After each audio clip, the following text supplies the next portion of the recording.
कौन सा गांव आपका? गाँव बौद्धन से। और नाम क्या आपका? मंगतू नाम से। तो बताओ आप क्या कहना चाहते हैं? ये महाराज को मंदिर से जी। और माडे रोड तराया कर तो पुरानी समाधि से। तब कितनी उम्र थी आपकी? जब उम्र होगी मेरी 5 लगोट भगवा भेक, जब मैं देख के अंदर हाथ जोड़ लिया, मन के में कहो को ने बोले भाई ठीक से। आप अकेले थे? अकेलो रेवड़ कमाई हूँ मैं। बोले भाई किम बने तो बनल, मापन से बने तो क्या कोई, तो वह शुद्ध बुद्ध बाड़ा तो यही था। मैं बैठे बैठे वो रास्ता के लाग कर वो रास्ता बनाए मैं जाना। इस पहाड़ी पे ऊपर आने के लिए रास्ता नहीं था? पहले रास्ता को आपने कैसे बनाया रास्ता? मैं बैठे बैठे वो गिरा ने करीब करीब ठाने साबड़ी सुबड़िया से हर रोज करते रही? हाँ रेवड़ मेरे वाटे सुंदर चरते पहाड़ कमाए में गुआड़ छोड़ दियो दे नाड़े जी। कोई रास्ता बना को नहीं आप ही तेरी है। मैं ठेठे ठेठ वो रास्ता तड़े गाँव में गाल दी अठे आया करता, बड़ी बड़ी कीड़ खड़ी रिया करती, सामने रात नूरे रिया करता, रात आ जाया करता, जब उरे रिया करता। रात को रुक जाते थे? हाँ रात नूरे रुकता तो बड़ी बड़ी बड़ी इतनी बड़ी बड़ी कीड़ खड़ी रिया करती, उन कीड़िया के मायने सोया करता। और एक सरपा क्या हमारे बीच में सोया करते। तो इस पहाड़ी की चोटी पे आपको डर नहीं लगा? नहीं डर को नहीं, क्योंकि जंगली जानवर भी होते थे उस समय। नहीं मारने की में दिल्ली ऐसे हो जाता था, किसी का डर नहीं लगता। पूरा के एक सर्प सोया करते, हम 2 जने रिया करते, दोनों के बीच में एक सर्प सोया करते। तो सर्प तड़े भी दब जा तो निना का मायने हाथ पग भी लाग जा तो पर उन्हें मानने कोई ना कोई के मेरी। अच्छा, आप सोते थे तो आपके बराबर में सर्प सो जाता था? सर्प सो तो आके 2 जने रिया करता। अच्छा, तो दोनों के बीच में आके सोया करता। अच्छा, आप 2 रहते थे? पहाड़ी जो बकरी चराते थे, भेड़ चराते थे, 2 रहते थे वो? हाँ 2 जने रिया। दूसरा कौन था? एक मोर सिंह नाम करके है जंगल खाती।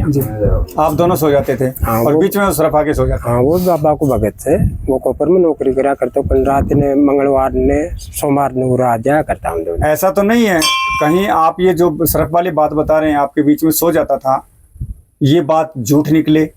क्योंकि इसके आप साक्षात गवाह हैं इस बात का बताने के लिए, और एक धार्मिक स्थान पे बैठे हैं, तो ये बात सत्य होनी चाहिए, क्योंकि पब्लिक के अंदर ये आपकी जो वचन है ये जाएंगे वीडियो नहीं सत्य से मार करने पर सुबह उठता था ना जात।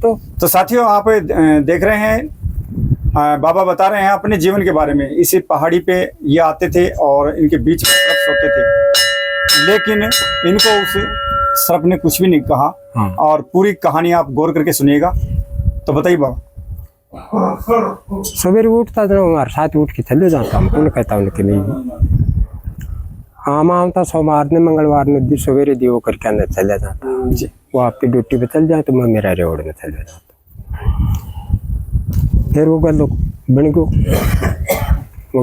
देना वो, और दिन में भी आने लगा महाराज का खूब आया। ये महाराज की जो कोई आराधना करे से कि मेरे को काम सिद्ध हुआ है तो वो काम पहले सिद्ध करे। ये भी वो थोड़ी सी परेशानी उनकी थोड़ी सी गला की कोई साधन को नहीं आ सके। ये मिल के आने गाँव बस्तियाँ मिल के आने रही थोड़ा सा साधन ऊपर उनके लिए गाड़ी गुड्डी थोड़ी सी कमी रही थी कमानी और बन जाए पहुँचाए ऊपर गाड़ी कहीं आती जी। और बहुत पुरानी समाधि है, कोई जंदी समाधि है ये समाधि को दी। आपने बताया जिंदी समाधि। हाँ। इसके बारे में जरा खुल के बताइएगा, क्योंकि पब्लिक के अंदर कुछ लोगों को पता है जिंदी समाधि क्या होती है, कुछ को नहीं पता। तो इसके बारे में बताइएगा क्या होती है जिंदी समाधि? जिंदी समाधि या वसा पर बैठा सा रोरा सूट के अंदर आड़े को गाय पर गुप्त हुए को जमीन में, वह जिंदी समाधि बस। और एक समाधि हुआ से भाई बाबा जी से बूढ़ों से खत्म होएगा तो उन्हें खाडो खोद दिया। उस समाधि मेरी समाधि में तो अंतर हो गया। अंतर होगा तो यह जंदी समाधि से ये बाबा बैठा सा रोरा सूट के उठ गए गुप्त होएगा अपन पायो को जी, वह जंदी समाधि ये से बाबा का। जी भाई साहब, आपका नाम क्या है? मेरा नाम साहब बाबूलाल गुजर है, गांव बौद्धन है मेरा। अच्छा। यही गांव है जी। और जब कोई टाइम में पहले बाबा का स्थान पर मेरा बाप दादा आया करता जी। जब उन्होंने हमें बताया कि भाई ऐसे ऐसे अपने पहाड़ के ऊपर मंदिर है, उनके साथ साथ आते थे जी। और पहले के टाइम से हम मेरा बाप का यहाँ दादेरा था और वहाँ हम तिलोड़ी गांव से आए थे। तो यहाँ आने के बाद में ऐसे ऐसे मेरा बाबा था मेरे बाप से बड़ा, तो वो एक बार कोई हमारे बारिश नहीं हुई थी जी, तो उसके बारे में वो पहाड़ के ऊपर आया। तो वो सारंगी शेर उससे वो कवि था, भजनी था, तो वो भजन भाव ये करता था। तो वो यहाँ आ गया ऊपर अकेला, जिस टाइम में यहाँ कुछ भी नहीं था, सिर्फ पत्थर के से ऐसे बनाए हुए 2-3 ऐसे ही था, कच्चा सा देवरा, और एक पत्थर की सी मूर्ति रखी हुई थी सिंदूर लगा के। यहाँ बैठ जाते थे वो, और यहाँ बैठने के बाद में यहाँ भजन भाव करते थे। गांव छोटा ही हुआ करता था, गांव में यही 5-10 लोग होते थे जी। तो वो इकतारा और वो भजन भाव करते थे ना, जब गांव के लोग कहते थे कि यार आज पन्ना मोड़ा ऊपर गया बाबा का मंदिर पर, मंदिर पर गए, पहाड़ी के ऊपर गए, चलो अपन भी चलेंगे यार। तो वो वहां से यहाँ ऊपर आए। ऊपर आने के बाद में बोले क्या करें, बोले भाई बरसात होगी ना तभी नीचे जाएंगे, नहीं तो जाएंगे नहीं। बाबा बरसात करेगा तो ही यहीं बैठ जाते थे। हाँ, तो यहाँ आके फिर उन्होंने भजन भाव किया। तो ये कहीं भी ऐसे खुला आसमान था और एक अचानक में एक ही बादली होके और यहाँ पानी पानी हो गया, जहाँ बारिश होगी। हाँ, इस बाबा के पानी के लिए आए थे ऊपर कि बरसात नहीं हुई है और अपने काल पड़ेगा जी।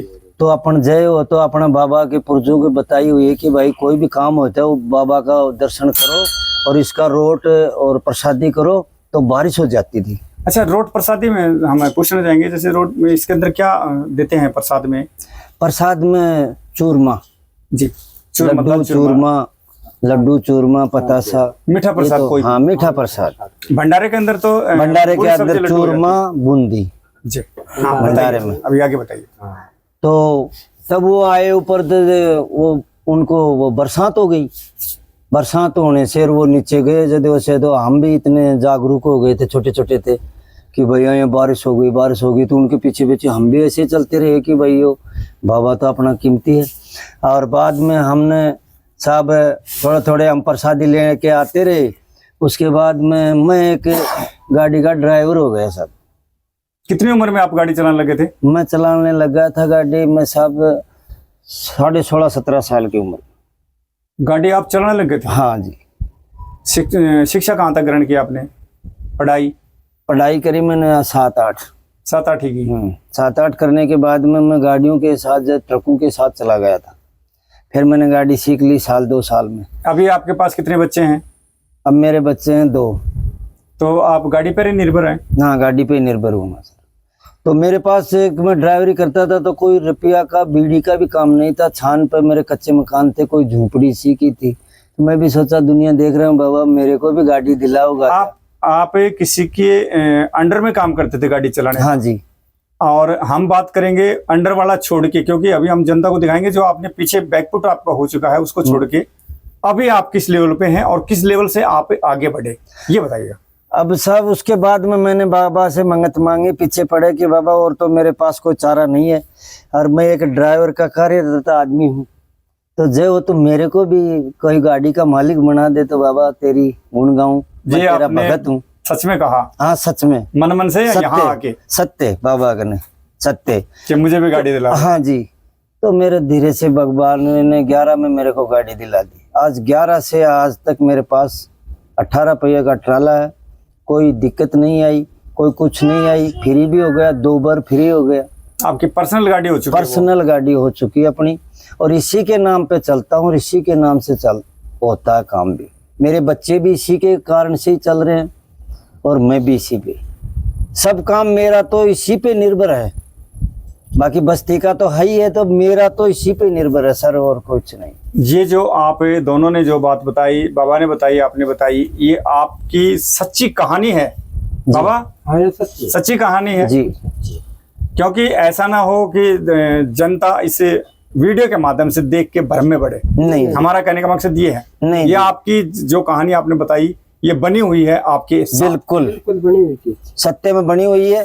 ये मेरे भाई हैं, काके ताऊ के लड़के हैं, इनको पूछ लो, ये तो मेरी सीढ़ी जानते हैं नीचे जी से। हाँ, वो तो आपके गांव वाले बता देंगे आपके पास। ये भी जानते हैं कि हमारे पास, मेरा तो बाप एक पत्थर खोता था, मिट्टी खोता था, उसको मजदूरी करने वाला आदमी था। जी। तो बाबा इस पहाड़ी पे आने के लिए पहली बार आपने चालू किया रास्ता तोड़ना? जी, पहले ऊबड़ खाबड़ रास्तों से आते थे। ये आया करता कोई ठीक रहते तो कोई ठीक जब इन्होंने ये आँख खुली इनकी, यहाँ आते थे, वो मोहसिन जी पहले आता था। जी। मोहसिन जांगीड़ा हमारा गांव का, अभी है फिलहाल वो? हाँ है वो, लेकिन उनकी हालत नहीं, ज्यादा बुजुर्ग हो, वर्द ज्यादा हो गए वो। हाँ। जी। वो तो ऐसा भी, बाबा का तो ऐसा चमत्कार किया हुआ उनको, हमारा गांव पूरा देख रहा था। ये नदी चलती थी बहुत ज्यादा, चौमासा में बहुत ज्यादा नदी आ गई थी। जी। हमारी आंखों देखी हुई बात है। पार करके आया था। जैसे कृष्ण भगवान वो जब लेके निकल गया था ना टोकरी में, जी, वैसे उस नदी। तरीके से भगवान की इसकी प्रसादी लेके वो नदी पार करके आ गया था। और जो कि उसका अन्न का कुत्ता था रानी का, वो भी बह गया था उसके साथ पानी के, और वो आदमी सीधा पानी चीर के सीधा आ गया था। पानी इधर नहीं गया, नहीं इधर गया। तो भी लोगों को फिर वो जो नहीं, जिसको पता था ना, नए बच्चे थे, उनको नहीं पता था, आंख खुल गई थी जिस दिन जी। कि बाबा का नाम से जा तो सबको फिट होता है। जी। जो ये नदी को चीर के जो बाबा पर इधर आ रहा था ना, तो ये पूरा मतलब बारिश बहुत ज्यादा जबरदस्त थी, ये नदी भी बहुत ज्यादा थी। तो मतलब गड़ के यहाँ तक पानी आया हुआ के अंदर से निकला हुआ था वो। और ये जो प्रसादी की थाली सर के ऊपर ऐसे कर रखी थी, जब हमने खुद ने देखी थी। ये तो खुद देखा हाँ, आपने? खुद मेरे गांव को पूरा को देखा हुआ है उस आदमी को। उसके बाद में भी लोग जो नए बच्चे थे ना, उनको और भावना बढ़ गई कि भाई ये तो बहुत ज्यादा चमत्कार है बाबा का, तो और भी और वो जुड़ने लग जाते हैं। तो ये कारण है कि साहब कोई भी भगत यहाँ आए और मन इच्छा भावना पूरी लेके आता है, तो जो मन में विश्वास रखता है उसकी इच्छा पूरी होती है। और मैं ये नहीं कहूँ कि सबकी इच्छा पूरी हो जाए, किसके कैसे है किसके नहीं है। भावना सच्ची होनी चाहिए। भावना सच्ची होनी चाहिए, आत्मा मतलब विश्वास होना चाहिए, तो उसका काम अवश्य पूरा होता है। ये तो भगवान की इसकी हमारी तो देखी हुई काम।